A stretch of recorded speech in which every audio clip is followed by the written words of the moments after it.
what we want to emphasize tonight is gentleness a weakness? Is gentleness being passive? You will be surprised to know that gentleness requires great strength and self-control.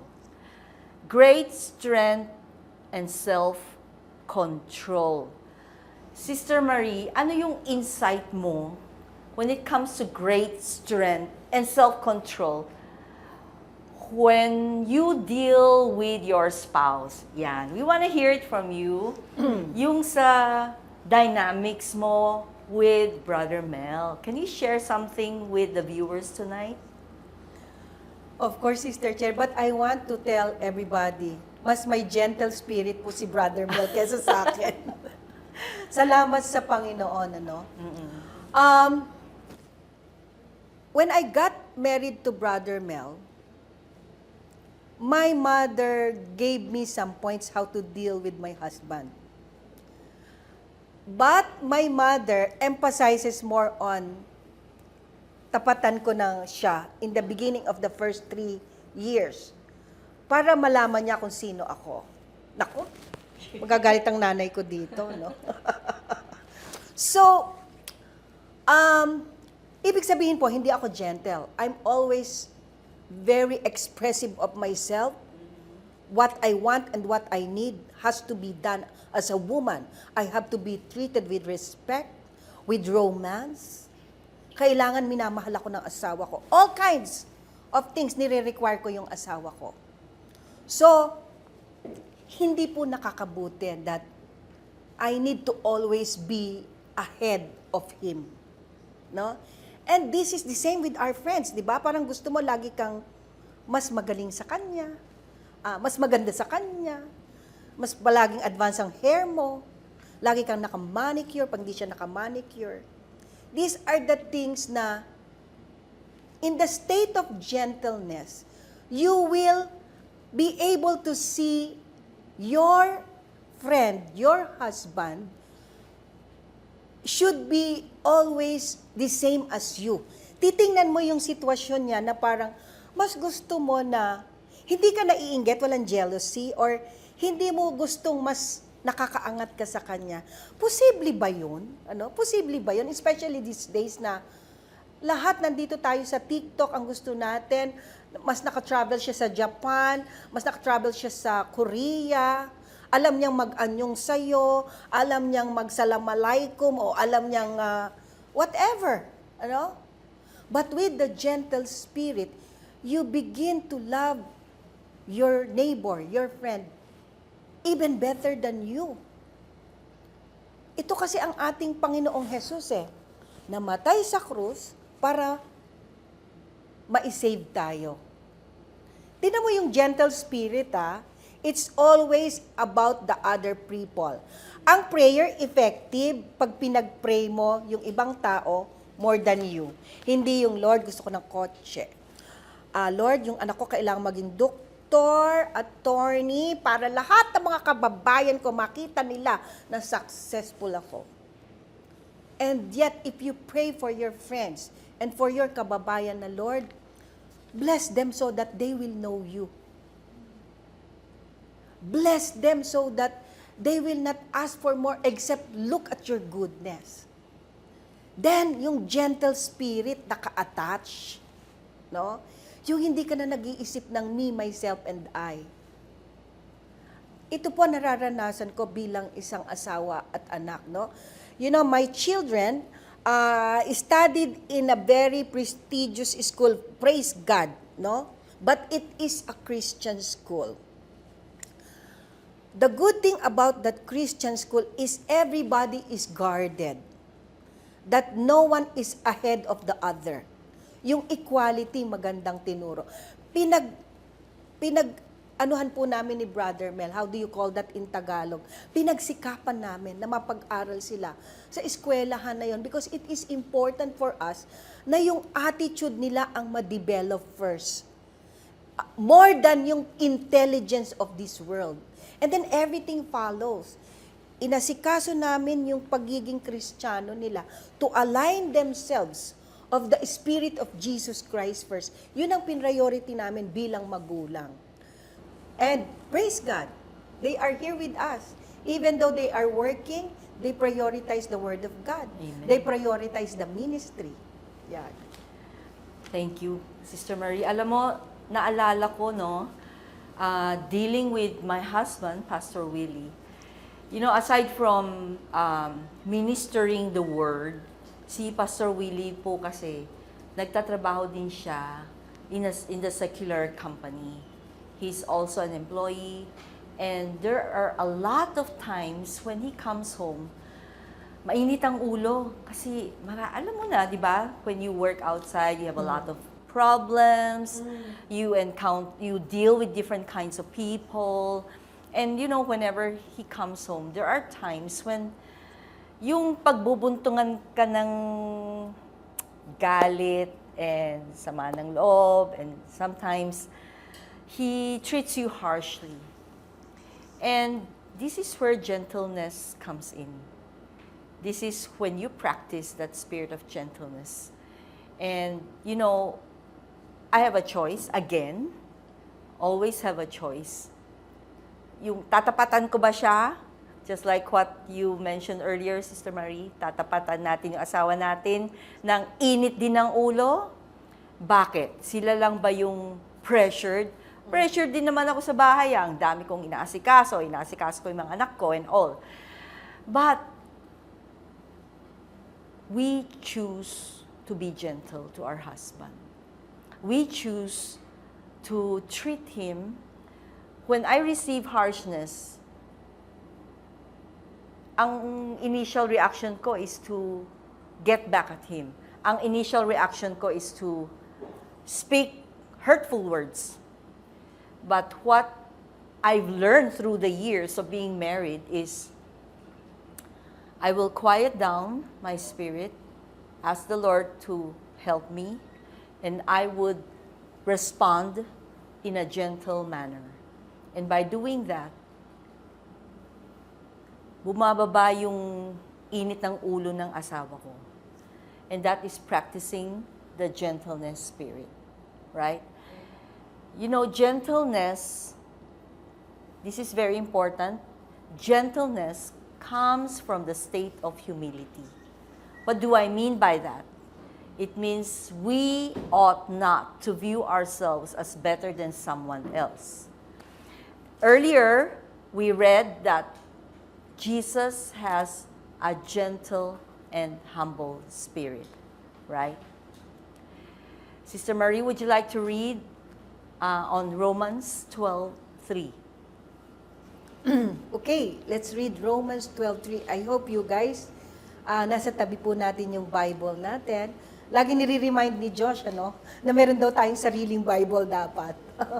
In the ESV version, Romans 12:3, for by the grace given to me, I say to everyone among you not to think of himself more highly than he ought to think, but to think with sober judgment, each according to the measure of faith that God has assigned. So, always remember that gentle spirit, andun din yung humble heart. You know, when you come from a place of a humble heart, then you would view other people na kapantay ko lang sila. Hindi ako mas magaling, hindi ako mas tama, but we are equal. And when we have that kind of mindset, then we would be able to treat them with that gentle spirit. And we are eager to help kahit na mali po tayo. And I am reminded of the story of the adulterous woman. Remember, in the New Testament, there was an adulterous woman who was caught by the Pharisees. How did the Pharisees treat that adulterous woman. Di ba? Inaccuse siya, pinahiya siya. Ngunit, when Jesus was confronted with the adulterous woman, ano yung ginawa niya? Did Jesus condemn her? He was gentle to her in spite of her sinful state. Ano yung sinabi ni Jesus sa kanya? Go and sin no more. I do not condemn you, but go and sin no more. Jesus was coming from a state of love. Love for that woman, love for all of us. Wherever you are right now, I just want you to know that God loves you. It doesn't matter your past. It doesn't matter what your lifestyle is. But I want you to know that our God loves you. In spite of our sinful nature, He loves you. He cares for you. He is all for you. And gentleness and meekness, they are also interrelated. Sister Marie, please read Psalm 23. Psalm 23, the Lord is my shepherd. He makes us lie down in green pastures. It leads us and restores us. Praise God, Sister Cherry, we've talked about a lot of things about gentleness, pero I want to discuss naman po, what are we doing about it? Are we pursuing to be gentle? Because in this generation, we are more critical than being critic. Alam mo yung critical, ang nakikita lagi, yung mali sa tao. Unlike yung critic, you give a perspective of how it can be done properly. We are more on accusing people more than assisting people. So yung assistance po is merong puso na tutulungan, no? Yung from the point of understanding the people. Alam mo, Sister Cherry, ang nauuso ngayon, marami ngayon yung cancel culture. Magkamali ka lang ng isa, they will cancel you. And it's happening all over the globe. Because here, right now, because of the social media, everybody has the right to his or her own opinion na hindi natin alam, nakakasakit. And sometimes, walang second chance, malupit ang mga netizens, malupit din ang mga tao. That is why yung cancel culture, magkamali ka ng minsan, ika-cancelin ka. So I think that we need to give benefit of the doubt. We have to address the conflict with empathy and listen to the side of the other side of the coin. Yung perspective nung kinakausap natin. And you know what, Sister Cherry? I want to go back yung story mo about the woman dito sa John 8:1-11. That's where I see talaga yon, ang gentleness ni Jesus Christ. One story in the Bible where Jesus shows gentleness, ay ito nga po yung sinabi ni Sister Cherry kanina, wherein it accounts of the woman caught in adultery found in John 8:1-11. And in this story, yung mga Pariseo brought a woman, inilagay siya sa isang plaza, and she is about to be stoned. But praise God, Jesus is there. And Jesus responds by saying, "Let any one of you who is without sin be the first to throw a stone." Kung sino man sa inyo ang walang kasalanan, siya ang maunang mambato sa babaeng ito. Okay? Jesus gently addresses the woman saying, "Neither do I condemn you." Kahit ako hindi kita pwedeng husgahan. This story highlights Jesus' compassion, forgiveness, and gentleness. Yung interaction ng Panginoong Yesus dito sa isang adulterous woman ay merong mga layers and layers of gentleness. I encourage everyone, balikan po niyo yung John 8:1-11. Dito niyo maia-align ang inyong sarili sa ating Panginoong Hesus. Sapagkat ang Panginoon, pinroteksyonan niya ang dignidad ng isang babae by saying, "Let any one of you Who is without the sin? Be the first to throw a stone. Tingnan mo muna yung kalat mo sa mukha mo bago mo punasan ang kabilang tao. He shifts the focus from her sin to the universal need of grace. Kailangan may grace tayo lagi sa mga taong nagkakasala sa atin. He did not condemn. He refused to condemn the woman, although alam na natin na adulterous siya, no? In fact, tinanong ni Lord, ilan na ba'y asawa mo? And yet, a profound gentleness can be seen in this story.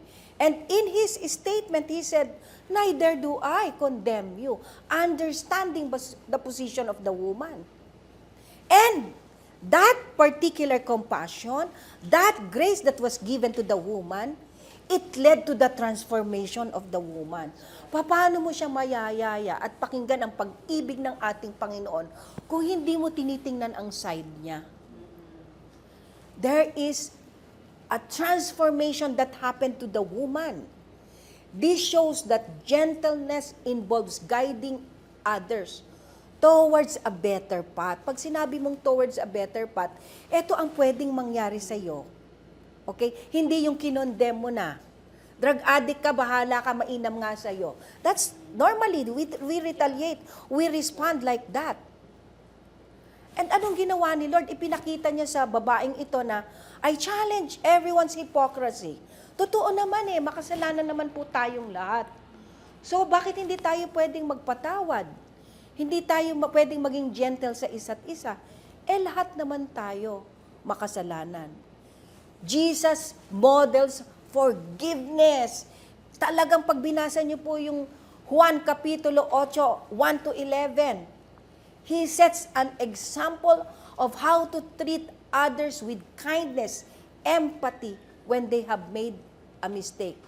Ang narrative po nito is a true, gentle spirit. Ang ganda ng shinare mo, Sister Marie. You know, it really, Jesus' life really exemplifies gentleness. And that is, He is the ultimate na dapat nating tularan, di ba? You know, earlier you read Psalm 23. It talks about God as our shepherd. And you know, shepherd taking care of the lambs. Yung mga tupa, tayo yun eh. Ang tupa, when we talk about lambs, they are dumb. They need guidance. They need the leading. That's why in Psalm 23, he says, He leads us beside clear water. He guides us. He restores our soul. So, that is the role of God para sa atin.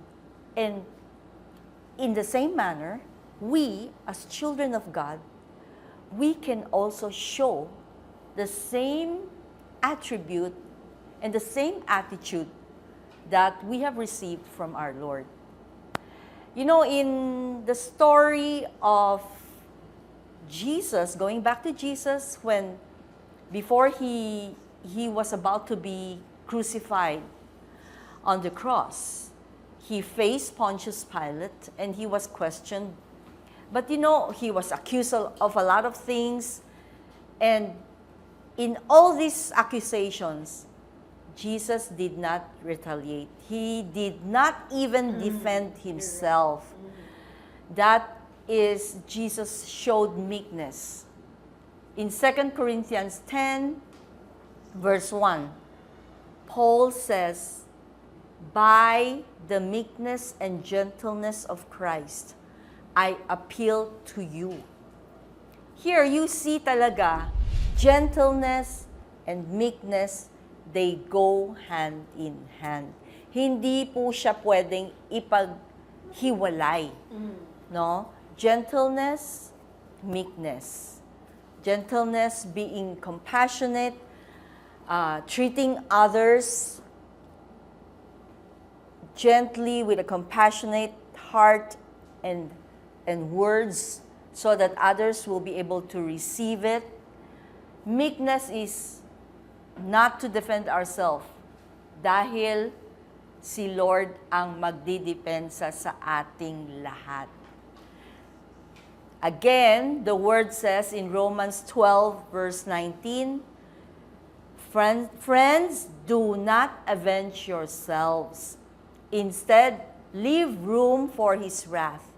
For it is written, vengeance belongs to me. I will repay. You know, I remember in the life of Pastor Willie, you know, alam naman nating lahat, no? He goes everywhere. Wherever the Lord tells him to go and minister, pumupunta siya. He obeys. And there are so many times when he was wrong. Galing pa sa fellow believers. Galing pa sa fellow pastors. Yung mga naiinggit po sa kanya. They spoke lies. They spoke wrongly of him. But you know what's amazing is in all this, tahimik lang siya. Minsan, inis na ako. Gusto ko nang sugurin yung tao. Just like what you said earlier, no, Sister Marie? Gusto mo nang sugurin ang taong yan. But he said, no. I'm going to keep quiet. The truth will come out. And true enough, after a few years, lumabas ang katotohanan. He was vindicated. Sister Marie, can you read Proverbs 15? Proverbs 15:1. A soft and gentle and thoughtful answer turns away anger. Yan. But a harsh word stirs up wrath. We treat others with kindness, tenderness, consideration, compassion, and understanding. Again, easier said than done, right? Especially when we are undergoing a lot of stuff, and you know, it's so hard for us to maintain that kind of spirit. But it is possible with the help of the Holy Spirit, right? And gentle people are not easily angered. Hindi po sila nagkakos ng distress. Hindi po ba kapag when we treat our children, kapag galit tayo, sinisigawan natin, we speak dead words to our children, ano po nangyayari sa mga anak natin? Tumitiklo po sila. Natatakot sila. Whenever they are in front of you, fear. Natatakot sila. Lalo silang nagkakamali. Dahil po, we correct them out of anger. We correct them out of hindi po tayo nagiging gentle sa mga anak natin. Naalala ko po, no, I have 5 grandkids. One of them is Rafa. He's madalas na sa akin. And I remember, few days back lang yon, Sister Marie, whenever he eats, after eating po, we tell him, we are guiding him na kapag tapos ka na kumain, yung plato mo, yung mga kutsara, mga kubyertos, dadalhin mo sa sink. Yes. Every time he does that, nahuhulog yung kutsara at tinidor niya. At nagagalit siya. He's frustrated because he doesn't know why it's happening to him every time. And you know, instead of getting mad at him, instead of telling him, eto na naman, palagi na lang nahuhulog. Don't you know how to do it right? Instead of saying that, I called him back to me and I said, Rafa, have you ever thought why your spoon and fork keeps falling down? Dahil slippery, di ba? So what should you do next time? So I taught him with gentleness. And that was the end of it. The next time, nagagawin niya ulit, natuto na siya, nakuha na niya. So, Sister Marie, were there moments in your life as a mom that you encountered this kind of problem with your children? Would you like to share? Yes, of course. I have two daughters, ano? And different daughter, different Approach. behavior, different approach, Right. no? And it is always good, ito sinabi ni Sister Cherry, that you have to get him in one corner and discuss things about a certain topic that needs to have a correction. But then again, you as a woman, you as a mother, or even a friend, before you talk to the other person, there must be a correction on your end. And you also need to ask God what to say to the other people. Right. That's good. To my children, yung ginawa mo kay Rapa, no, you have to get it in the right corner, discuss about how it happened. Pag malalaki ang mga anak mo, they have their own way of doing things. That's right. But if you usher them to the Word of God, lahat kayo naka-anchor sa Word of God, hindi nila pwedeng rebat ang salita ng Diyos. Aha. Kasi kami, pare-pareho kami, nagkakaroon kami ng correction. So to the parent, it's not about you, but it is the Word of God. Right. You know, one thing, Sister Cherry, I want to share also. I also had a little misunderstanding with some of my fellow believers in our church, you know.